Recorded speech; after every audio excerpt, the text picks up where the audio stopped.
What is going on, Laker fans? Appreciate you guys tuning in on this Wednesday. Lakers got the Chicago Bulls a little bit later today. Early game. Tip off at 5. Pregame show starts at 3:30.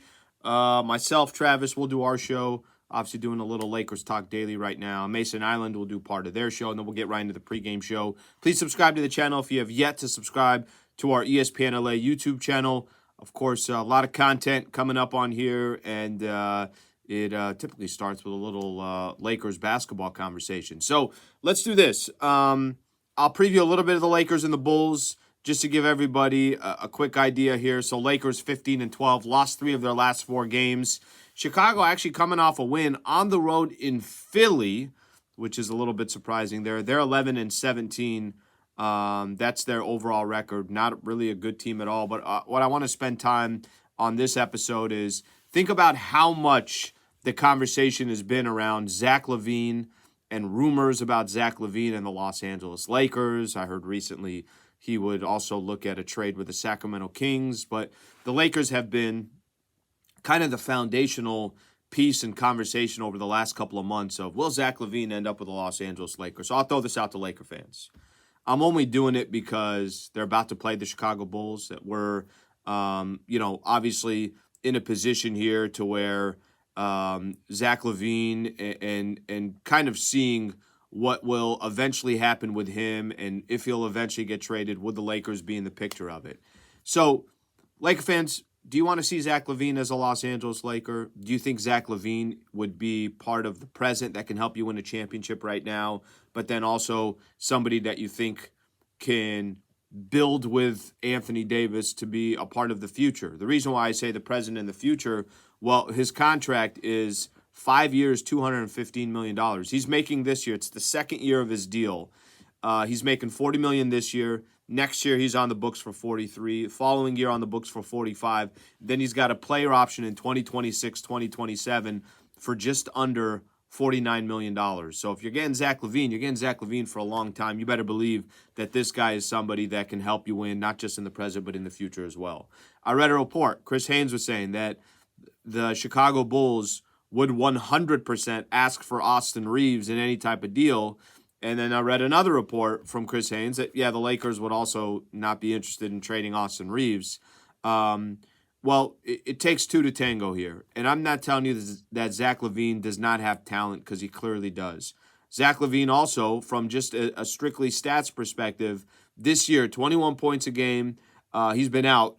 21 points a game, 5 rebounds, 3 assists. So the man certainly has a skill set, and I think if he joined a team where he's the 3rd best player, that's probably where he needs to be on a championship team. But is that the right guy? If you had to give up, I don't think people are going to, be all too concerned about, oh, well, you lost D'Angelo Russell or you lost Rui Hachimura.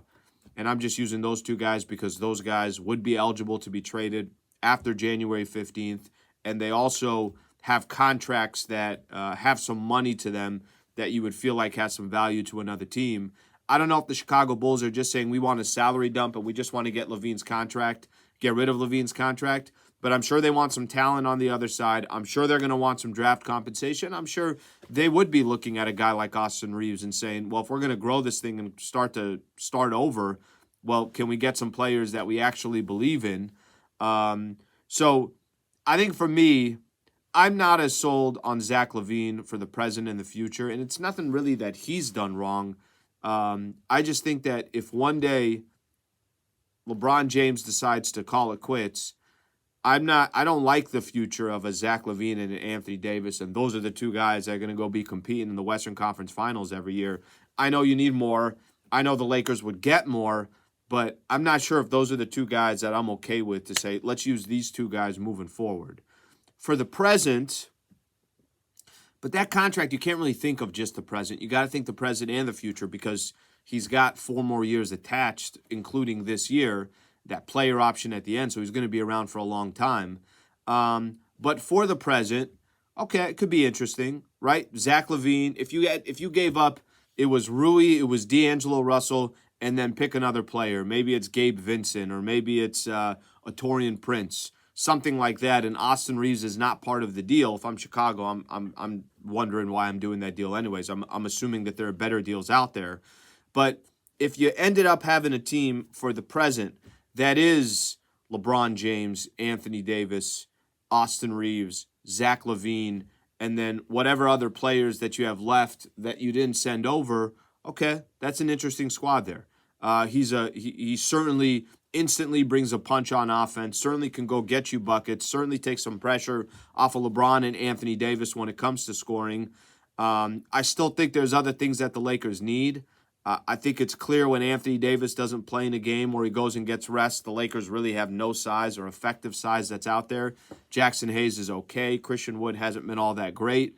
So I think those are fair questions to bring up if you did make a trade. And I think it's only relevant right now because the Lakers are about to take on the Chicago Bulls. So I'll throw this out to Laker fans. Do you want to see Zach Lavine in a Los Angeles Lakers jersey? Or do you think that he wouldn't be a great fit for the present and for the future? And pump the brakes here because we still got a lot of basketball before the trade deadline does come up, and we could take it from there.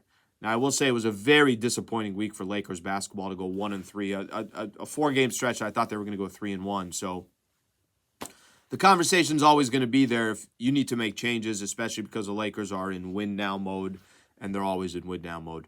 Okay, appreciate you guys being a part of the show. Please subscribe to the channel. Tune in to Travis and Sliwa a little bit later today. Tune into that pregame show. Stay here on YouTube for after the game as well. Beto Duran will have the postgame show for you. So, yeah, go from there and see if the Lakers get back on track. Thanks, Lake fans. Appreciate it.